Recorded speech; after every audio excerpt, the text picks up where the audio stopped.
વાત કરીએ અમદાવાદમાં મતદાન માટે કોર્પોરેટરની અનોખી પહેલ છે। કોર્પોરેટરોએ ઘરે ઘરે જઈને મતદાન કરવા માટે લોકોને અપીલ કરી છે।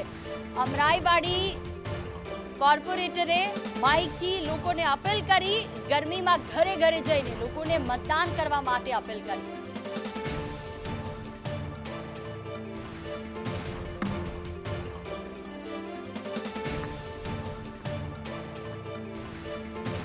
ગરમીમાં ઘરે ઘરે જઈ લોકોને મતદાન કરવા માટે કોર્પોરેટરે અપીલ કરી છે। અમરાઈવાડી વિસ્તાર કે જ્યાં માઇક હાથમાં રાખી અને ટુ વ્હીલર પર સોસાયટીઓમાં અલગ અલગ જગ્યાઓ પર તેઓ પહોંચ્યા હતા કે જ્યાં લોકોને મતદાન કરવા માટે તેમણે અપીલ કરી।